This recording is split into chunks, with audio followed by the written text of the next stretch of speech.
Tommy talks.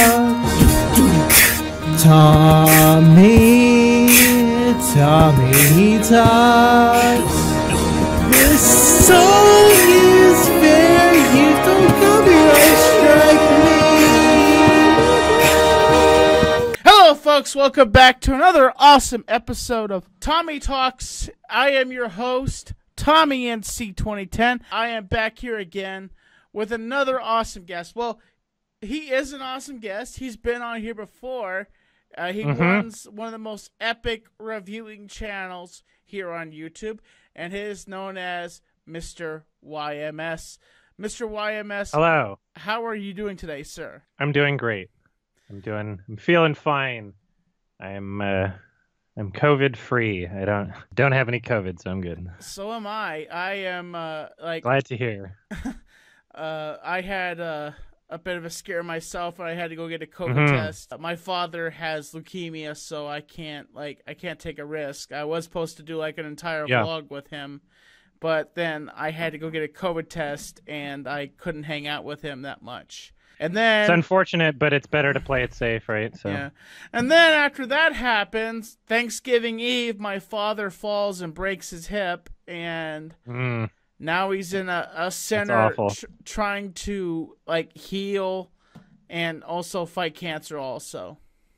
Yeah, that sounds awful. I'm sorry to hear about that. This year has been tough for my family. What has been going on for you, Mr. YMS? I haven't left my house for like a year, basically. But I released an album of my music. It's like 12 tracks long. I debunked a 25-year-old animation conspiracy in my Kimba video. Wow. Recording stuff on my podcast, gaming channel. Been exercising on my exercise bike while playing video games. I found that helps distract me from the fact that I'm exercising, playing video games at the same time. Yeah, feeling all right. I've changed my diet up a bunch. I feel healthier. Since COVID hit, you've just been everybody is almost like the Grinch. Everybody's like a hermit now. Well, I'm fortunate enough that I can work from home, that I don't need to be outside. That's a plus. And so at that point, it's like, why take any risk, right? So vaccines are just around the corner. We'll see how much that impacts anything. We'll see what happens with that. But yeah, as far as I'm concerned, it's just like one Christmas away from my family, and then it'll be fine next Christmas, sort of thing. Oh, so you're not even gonna you're not even gonna go like spend time with your family on Christmas, right? No, they were gonna drive to see me, and then they canceled. So I was actually anticipating having them over, and I think we could have done it safe.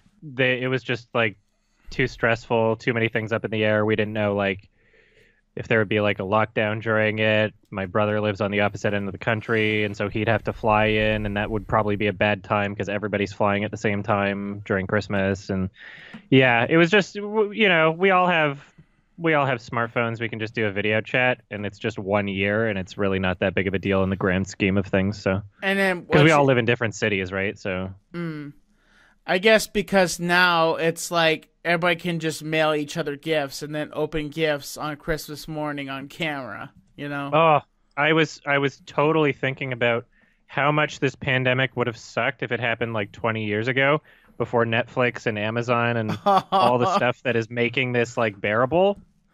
Like, it would have sucked so bad.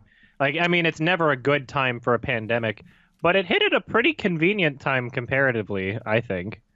Now, question for you, since you're such the aspiring critic, what would you say about the Tiger King? Have you done a review on the Tiger King yet, or what's your opinion on that? The Lion King or the Tiger King? The Tiger King. Tiger King. What is the Tiger King? The Netflix one. Wow. Oh yeah. You Tiger being King. such a broad reviewer, I'm surprised that you don't know what the Tiger King is. No, it's just Tiger King, not the Tiger King, and I think that's what threw me off. Oh, my bad. I'm an idiot. Yeah, I reviewed. No worries. No, it's easy mistake. Yeah, I reviewed it. It's on my channel. An idiot. It's like No, I didn't Tom, say that. No, I'm just messing with you. Yeah, I made like a really quick review about it. It was interesting. Like the subject matter is wacky enough. I'm glad it worked. I liked the creators. They made some other good documentary stuff. I don't think it has a lot of rewatch value. I don't think I'll be coming back to it at any point, but it was nice. Did you Maybe I'll watch check it out again in the future, but like I'm not rushing to see it again. Did you watch the other part where they just like had like everybody on a Skype call and like they were just talking about coming back and talking about? Oh no. Oh yeah, they had. No, I didn't. They had the other episode after you watched all the episodes. They had another episode come out, but it was just people that were in the documentary talking about what happened, how they felt, and what's been happening since he was put in prison. Just like revisiting it. Yeah, revisiting it. Kind of. It wasn't that good. I watched some of it. I tried to finish. Was that on Netflix? Yeah, it's on Netflix. Like, okay. I think Netflix really dominated on that spectrum because they found something really aggressive and something really unique, and they pounced on it because there's a lot of companies out there, Hulu, Prime, and all these big names are coming out and saying, hey, and you as a critic and you watch movies, I'm guessing you're realizing that, oh, I need to invest. I need to buy these streaming platforms because now movie companies are announcing, because of COVID, they are streaming their movies on these platforms. How do you feel about that? So if we're talking about the Warner Brothers one, I mean, that seems like it's going to happen until even after COVID, depending on how, I don't know. We'll see what happens. We'll see how quickly the U.S. figures its stuff out. But I'm kind of upset because they're releasing Godzilla versus King Kong on what is it? Trying to remember the name of it. HBO Max. Yeah, HBO Max, and I don't have HBO Max. I had HBO Max, but then I lost it. The plan is to release them simultaneously in theaters. So you'll get the option of seeing it on streaming or in theaters at the same time. I just have to I have to keep my eye out and like get to the movies and like sit down and like, here's my $10. Monster fight, But if you agree with me, these new Godzilla movies are kind of like, they're good, but they're going away. They're a bit cheesy. I was mentioning to my friend, I said, yeah, YMS is the guy that I met him because he was trolling me, and he kept mailing me. Me and Hamza were talking about you the other day. It was a very innocent troll. It was the most innocent prank that ever could have existed. I know. But like just the first 2 times I got it, it was aggravating the snot out of me. Like, why is somebody sending me this DVD over and over again? And then you didn't want him to know. It was only twice. Huh? It was only twice. Oh, it was? It only happened twice. Yeah. Which I appreciate that, and I love when people send stuff for Mailbox Monday. I love it. Like, I just love doing that. But you can catch YMS on his Twitch streams on what day? Sundays. Sunday is my scheduled Twitch stream. Now, when you do editing streams, doesn't that give away the content of your videos when you do those editing streams? Yeah, there's not like a whole lot of people that watch it in the first place on the stream, and even so, it's a different experience than watching the whole thing altogether. The editing part of it is me just going over the same like minute of footage over the course of like hours, right? So it's not the same experience. If people don't want to get spoiled, they don't have to tune in. So I just played through the Don't Nod game Twin Mirror, and it was really bad. And the part 1 is on my plays through channel. It was a broken mess. There were characters disappearing the entire time, and it was basically unplayable. It was awful. Made me want to blow up myself in Minecraft. That's a great job, man. Thank you. I don't think it's that far off. I think it's pretty similar to my normal voice already. Well, I'm just sorry. I'm just more calm when I'm not talking about things that make me angry is the difference. I think I notice a lot of times critics have a certain kind of build to their voice. Like, say, the nostalgia critic. Like I've talked to him, and he sounds like himself, but when he is enthralled about something, or when you're enthralled about something, you kind of build that voice up to narrate the review of the movie. I mean, like, in order to... Yeah, I don't want to sound bored while I'm doing it. I think one of the funniest things is I still have burned into my brain is from the Frozen review, and you're like sitting in the shower, and you're just smiling with this psychotic grin on your face. And yep.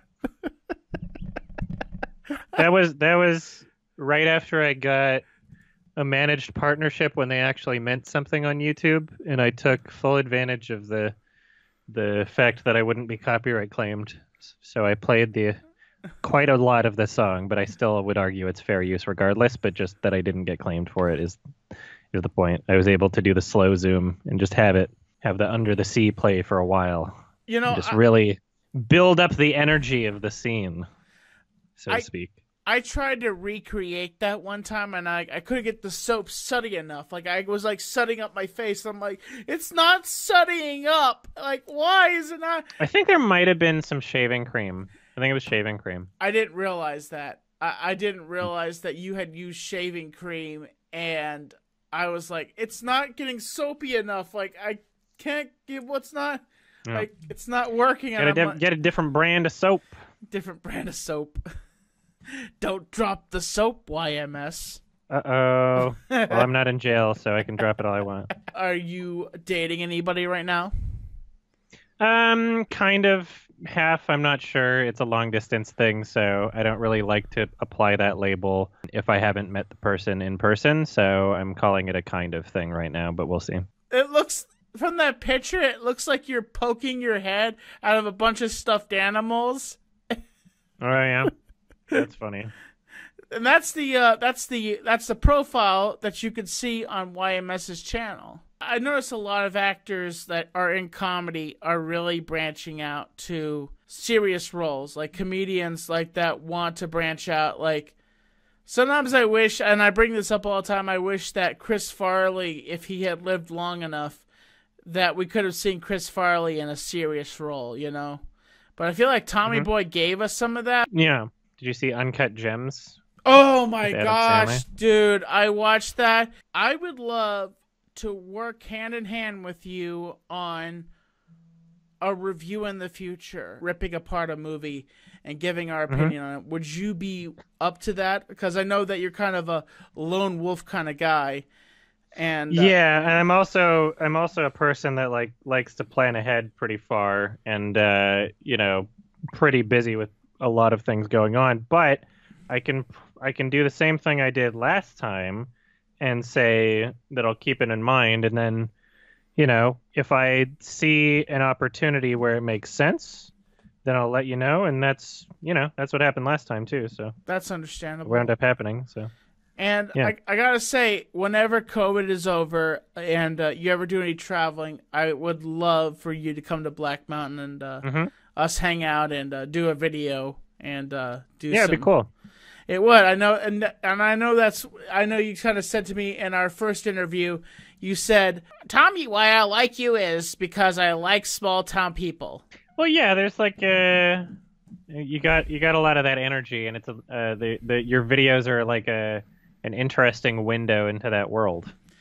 Now, as a critic, would you say that my channel has kind of digressed and fallen, or do you think my channel is still as good as it was in 2016? I don't think that it's like completely fallen or anything. I do think that what you strive at is really kind of uncut, unfiltered stuff.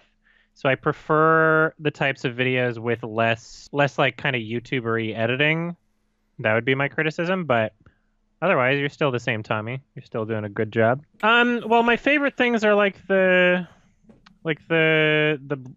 big vlog things, right? Number vlogs, yeah. Like walking around and kind of getting a real slice of life sort of thing is what I'm talking about. All right. Well, I appreciate that. Yeah, I'll definitely keep that in mind. I appreciate you being a fan and being a supporter and that you truly are a real gem, a real uncut gem. You know what I'm saying? Thank you. What was your favorite part of Uncut Gems? I liked the soundtrack a lot. I liked Adam Sandler's performance a lot. I thought it had a good sense of energy. I liked the energy of the movie the most, I would say. It's got a good sense of tone. And the whole entire movie, he's just going. He doesn't ever stop. Yeah. He goes home, he stays at his house, but then he's going. Boom, boom, boom. He's always going. And he's never telling the truth. He's always lying to his families, and he's lying to his bookies. He even lies to the basketball guy because he pawned off his ring, but he comes back and gets the ring. Yeah, it's his addictive personality. He can't stop.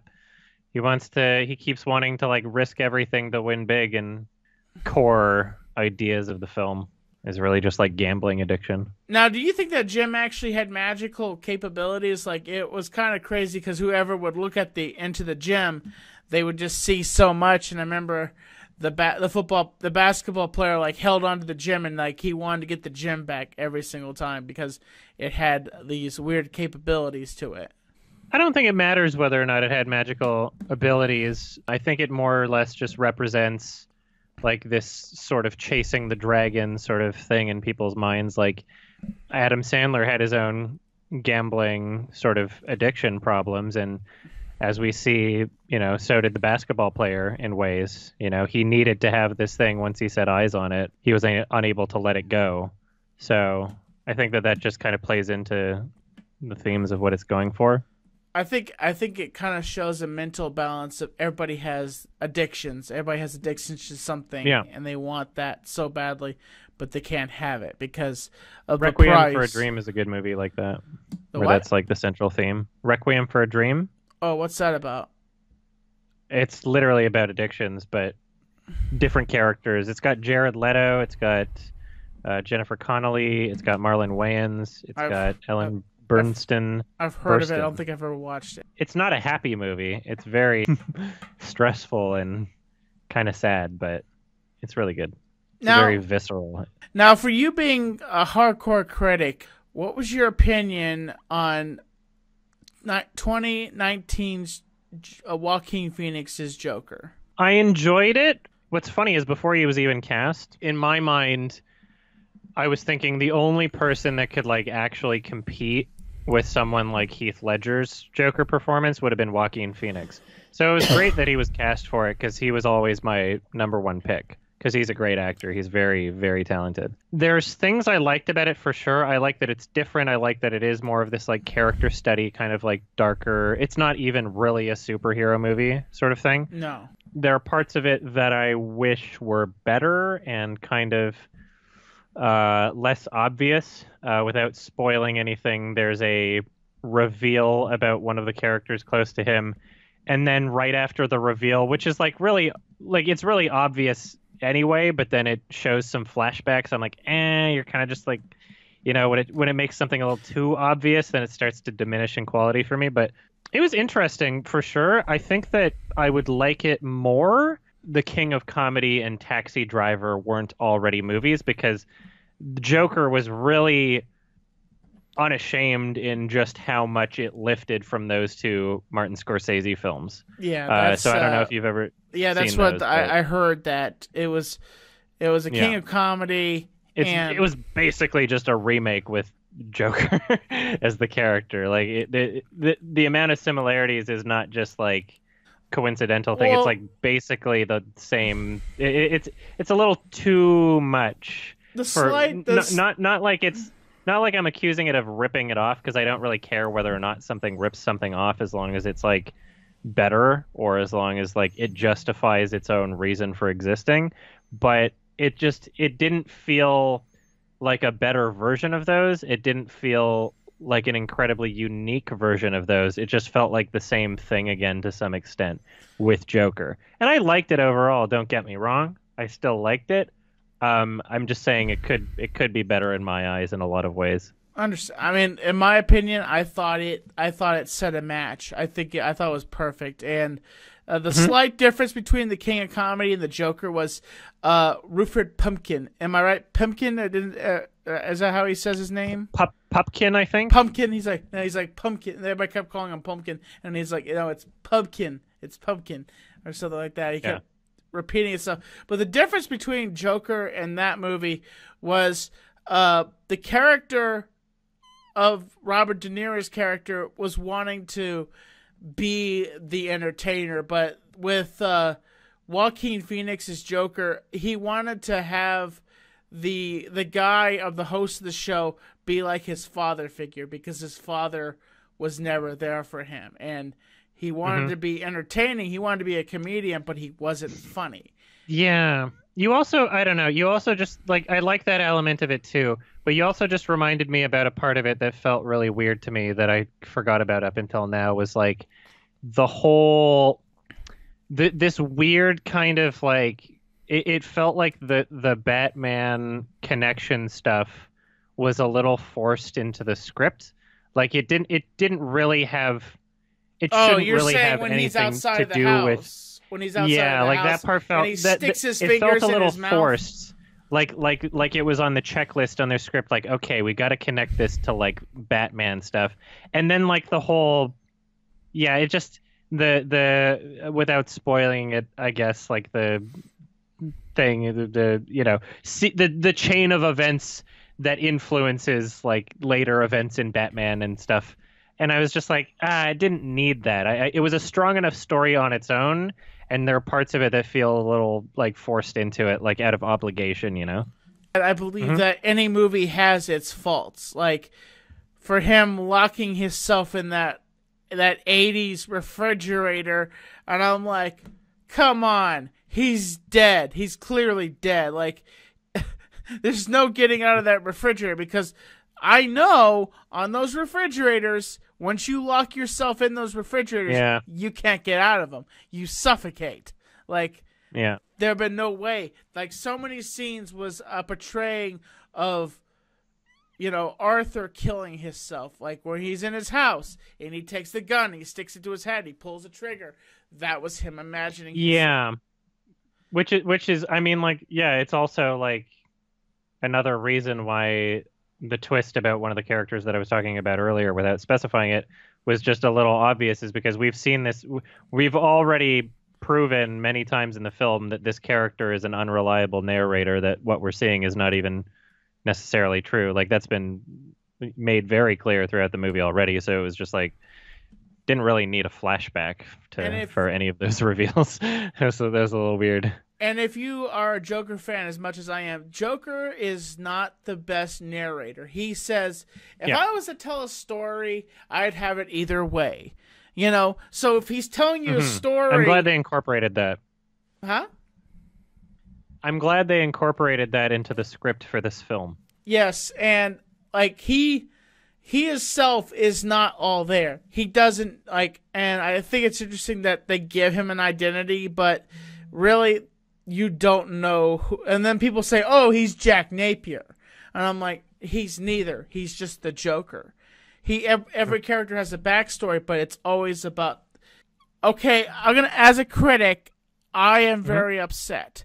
Did you hear that Jim Carrey might play the role of Joaquin Phoenix's Joker?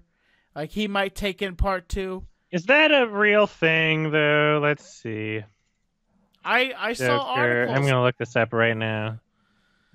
And I was aggravated. Like, he's already had a chance to play a Batman villain. He played the Riddler. No, okay. These articles are about a deepfake video. These articles are basically an article talking about a video where do you know what a deepfake is? No, basically, somebody they use a very new technology to take images of someone's face and through a computer program put the image of someone's face onto someone else's face to make it look like the person's face that you're seeing is actually somebody else's. So they deep-faked Jim Carrey's face onto Joker, and these articles are about that.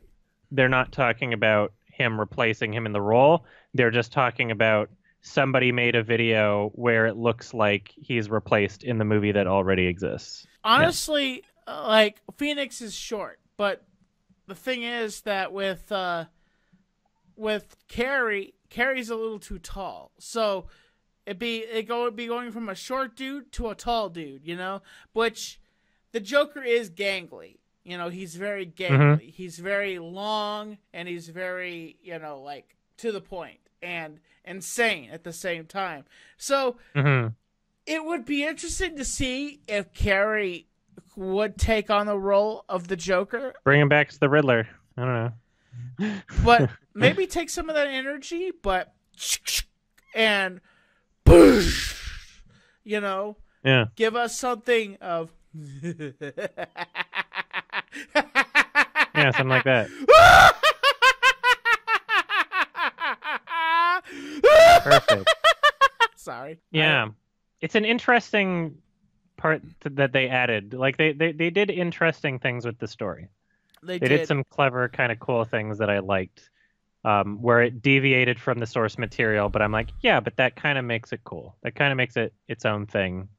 You know, it justifies itself in that way, I guess. I watched the. I don't watch the Oscars, honestly. I don't. I because the politics are in there. But they're so funny. This Have you watched my videos on the Oscars? No, I did not. I'm sorry. Because I basically like rip on them with my friends as they're going and make fun of them. So if you just search like, I don't know, YMS Oscars, you'll find every year for the past 4 years there are these videos that are basically just us reacting to. It's edited down, so it's not 3 hours. It's like half an hour sort of thing. Us reacting to the Oscars and making fun of it. I would recommend if you hate the Oscars, then watch those videos because we're making fun of them the whole time. I'll give those a watch, man. I sat there and I was like, okay, Phoenix has to get an Oscar. He has to get an Oscar. Like that's the only reason I watched it. I wanted to see Phoenix get an Oscar for Joker because comic book movies like that don't get Oscars at all. Like, they just get ignored. And I was like, he was nominated. I'm like, okay, he's nominated. Come on, get a win. And it was like me watching the Super Bowl, and I was like, yes! Awesome. Yeah, I'm not disappointed with that one. He did a really great job. It was like his movie, basically. It was like a Joaquin Phoenix movie more than anybody else. Is there anything you'd like to plug before we end the show here? My movie review channel, if you search YMS, you'll find it. It's yourmoviesucks.org. My music is An Unkindness. My album is titled 10 Years, but the band name is UNKINDNESS on all platforms like Spotify and YouTube and all that. I made a music video on YouTube. It was pretty cool. I have a gaming channel called Adam Plays, ADUMPLAZE. The full streams of the gaming channel are on Adam Playthroughs, ADUMPLAZETHROUGHS. My Twitch stream is Adam Plays, ADUMPLAZE. My podcast is Sardonicast. Those links will be in the description below. And as always, folks, this is YMS, the one and only, and I am Tommy NC2010. And thank you for watching the Tommy Talk Show.